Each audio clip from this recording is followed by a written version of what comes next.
the draft. Specifically, we're going to talk about trades today. And we start with the Minnesota Vikings because it is widely believed. And I'll be honest, like I'm, unplugged for a week.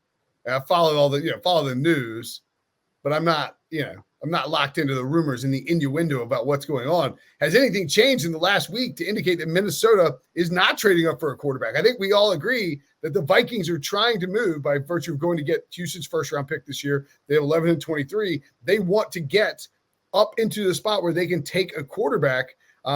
Anything changed on that front, Breach? You're the master of rumors and innuendo. Look, I don't think it did, except the normal stuff. I think when you were gone, we had Jim Harbaugh out there just being P.T. Barnum saying, look, everyone come get the 5th overall pick. This is the number 1 pick for teams that don't want a quarterback. He's trying to drive up the cost of everything. And everybody loves J.J. McCarthy. Yeah, I heard that part before I left. Yeah, he's building up J.J. McCarthy, trying to get quarterbacks going in the top 4. So look, I think we all have similar proposals here, but since I'm trading up the smallest amount of spots, and since I just mentioned Jim Harbaugh, I have the Vikings trading up to 5th overall.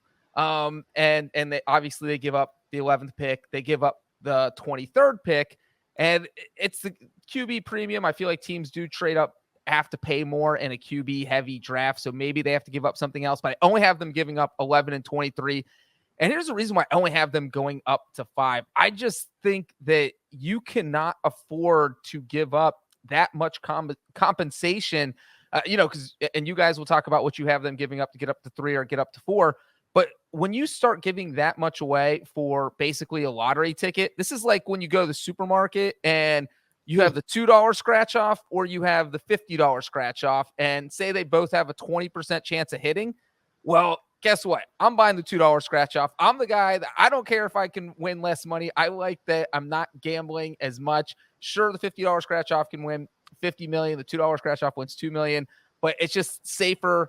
And you look at what quarterbacks have done over the past few drafts when we have all these top guys. I mean, even 2021, we had 3 quarterbacks in the top 3: Trevor Lawrence, Zach Wilson, Trey Lance. That was a disaster. And it's not just that year. I mean, even last year, CJ Stroud right now is the only bona fide guy that you would want starting on your team right now. You go back 2020 with 3 QBs in the top 6. There's some success there, but that's rare. So I just wouldn't. I feel like if I'm the Vikings, I'm not overpaying, and I know they're desperate for a quarterback, but I would rather sign Ryan Tannehill than give up 2 first-round, 3 first-round picks, then trade up to number 3 and use a lottery ticket. Yeah, I think that's interesting.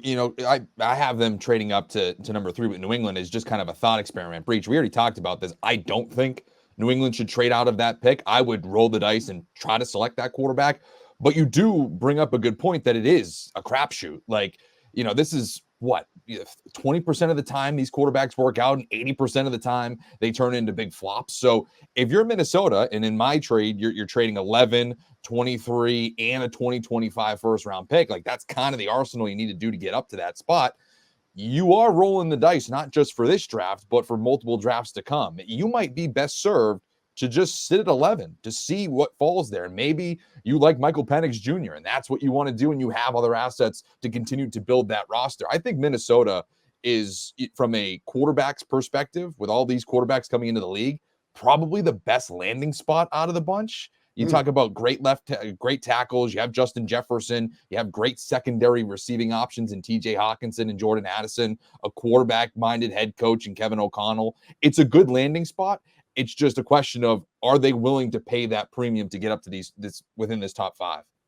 Yeah, and I think what makes it interesting too is if you look at the Chargers at 5, Harbaugh. I think the Chargers more than any team up there. Like Arizona, you can make the case. All right, they trade back all the time. Sean Payton, and that's where I have them going. We'll talk about that in a second. But like Sean Payton has, widely talked about how Monty Ossenfort is, like basically controlling this draft because he's at 4. So you have the first 3 picks go, likely quarterbacks, and then that's the real number 1 pick. But they could say, no, we want Marvin Harrison or Malik Neighbors, and not want to move out because you need to get that wide receiver for Kyler Murray. And then you have the Chargers who at 5. So like if you're the Vikings, you're talking to, presumably based on what we're doing here, the Patriots, the Cardinals, and the Chargers, I think the Chargers, more so than the other two teams, are going to be willing to take a lot less to move down because they have certain needs on their roster that they know that they can fill at like 11 and 23. Joe Alt at 5, great. Or Brock Bowers at 5, fine. But you could definitely get a really good offensive lineman at 11. Now, whether he's as good as Alt, TBD. But like, there's going to be a guy that Harbaugh likes to fill the offensive line was for the Chargers at 11. Maybe you take Bowers at 11, and then you take an offensive lineman at 23. Because it does seem like they're trying to sort of reinvent the offense and then figure out the defense next offseason. That seems like what the Chargers' plan is. And people are like, well, the Chargers are going to take a wide receiver at 5 because they traded Keenan Allen to cut Mike Williams. I wouldn't bank on that. I think Jim Harbaugh is going to say, all right, we got a former first-round pick in Quentin Johnson. I think I can get more out of him. We got a guy in Josh Palmer who could potentially develop into like a low-end one, maybe like not really, like he could play the one role. Or, you can fashion some kind of offense out of this. Like Michael Crabtree was his number 1 in San Francisco, and he had Vernon Davis, right? So I think the idea that the Chargers are going to sit there and take a wide receiver is fool's gold. I think they want to take an offensive tackle, and moving down to 11 makes a ton of sense. So if I'm Minnesota and I'm trading up with LA, the problem is you kind of have to wait until you have to play chicken with maybe a team like the Giants or the Raiders at 13, the Broncos at 12, right? All these other teams that might be interested in getting a quarterback. The Titans at 7, I guess. It's interesting with their locked in Levis, but you can't trade up. You can't package 11 and 23 now to move up with the Chargers because it's entirely possible that then you immediately get leapfrogged by the Giants who trade with Arizona, who would at that point be more than willing to trade down to 6 because they're going to get one of those 2 wide receivers at 6 when the Giants move up for a quarterback. At any rate, point being is I have them trading up with the Cardinals, and I think there's something here in the middle, Sully. You have them giving up a future first to trade up with the Patriots. So the Patriots are coming away with 11-23 and a 2025 first. I think when you look at the math, and I'm using Draft Tech here, which has that's a Jimmy Johnson trade model. I actually need to look at the Rich Hill model, but the Jimmy Johnson trade model even would be enough to give up 11, 23, and a future second from the Vikings to move up to 4. And I think at 4, you have to feel pretty freaking good that you're going to get, Sully. If you have to assume if you're Minnesota, 3 quarterbacks will be gone by the time you pick, assuming you go to 4 or 5. If you like JJ McCarthy that much, then I think that's a reasonable amount to give up. And I think going to 4, you feel safe about it. Well, this is the question, right? Are they going up to select just any quarterback that falls to them? Right. Or are they in love with Drake May or Jaden Daniels, and they think that they're going to be there at 3? That's why I think it's interesting for them possibly to go to 3 with New England. If New England isn't in love with any of these quarterbacks and Minnesota is starved for a quarterback, has Josh McCown, who was coaching Drake May in high school, and they're like, this is our dude, we want him. All right, maybe you pay that capital. And you're talking about price. I do think it's a little bit different when we talk about quarterbacks. When it's, you're trading up to select a wide receiver, I think the price is a little bit different. Those trade charts are a little tricky because it doesn't take into context what position you're going after. And if it's quarterback, and these teams know that it's a quarterback, they're going to squeeze you a little bit more.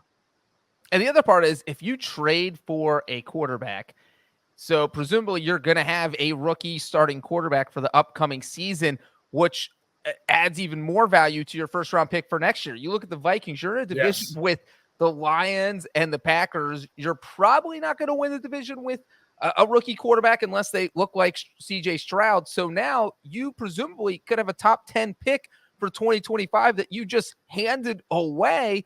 And so when you're trying to build the roster, that's not what you're trying to do. You're not trying to give away these future picks. And that's my other issue with doing, if you're trading up to the number 1 pick and you're getting the guy you want, that's one thing. And as you just said, Tyler, if you're getting this guy that has a good relationship with somebody on your coaching staff and you are also confident in him and you think he can be your starter, then it also makes sense. But man, it goes just back to that crapshoot thing where you're getting a quarterback.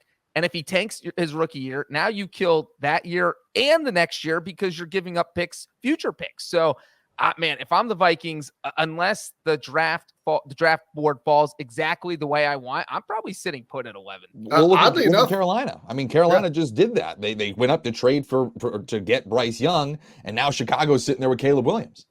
Oddly enough, trying to think of like the only team outside of CJ Stroud last year where it's like you drafted for like a rookie in the top 10 or 15 and then like don't have a high pick the next year. It's like Mac Jones and the Patriots somehow. It's like they went to the playoffs his rookie year, right? I mean, or didn't they go to the playoffs his rookie year? Yeah, they were a wild card team, yeah. Yeah, but I'm just saying like you look at like the Bengals draft Joe Burrow first overall. Burrow tears his ACL his rookie year because he didn't have any protection. And that as a result, they get Jamar Chase. Like that's a big freaking piece. The Panthers are giving away the right to Caleb Williams. They could basically have 3 other first round picks if they hadn't traded up for Bryce Young. And it's, I mean, it's just very.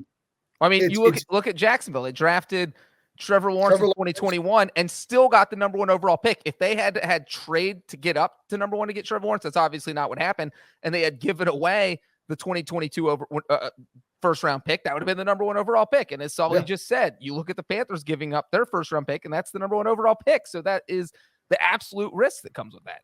Yeah, I'm just trying to think, like even like Kyler Murray had a bad record when he was first overall. Baker, the Browns were actually decent when he was first overall, but I mean, Josh Allen, the Bills didn't make the playoffs, or maybe they were better, but like they gave their future first for Stephon Diggs, right? In Minnesota ended up drafting Justin Jefferson with, but here we are back in Minnesota. Point being is like giving up a future first is really dangerous. So I like the idea of sort of hitting that middle and finding Arizona. But I do agree if they want to go up to 3, I don't think the Patriots should move out of 3 for anything less than a future first included in the package. Yeah, I agree with that. And I think, again, take the at-bat. But if you're not sold, okay, then get the haul. It's kind of what's going to be interesting about this new regime with this new decision makers with Elliot Wolf. It's all right. You're technically not the GM yet. That's something that we haven't really talked about here with the Patriots. Like they haven't hired the GM. Is he going to make the safe move and just take a quarterback, or if he thinks, hey, let's get out of here, let's take the risk of it being, blowing up and we miss out on CJ Stroud, but we have all these assets. It's a really fascinating decision at 3. I think I'd be pretty shocked if the Patriots didn't take a quarterback just because. Yeah. Definitely. Yeah. Well, no, just because it's like, even like they haven't named the GM. Jonathan Kraft clearly has a lot of influence here. It's very obvious that they've moved on from Mac Jones because they traded him, but they want to. I don't think they want to like spin their wheels trying to figure out who the next guy is going to be. I think they're like, we have a chance to really make a mark on the franchise post Belichick. And if you hit on the quarterback, it becomes very easy to do the same thing they did in the Apple documentary, which is like basically point the finger at Bill for screwing it all up at the end because he didn't, figure out a way to get a Jaden Daniels or a JJ McCarthy or whoever they would take at 3. So that's just a thought process potentially there.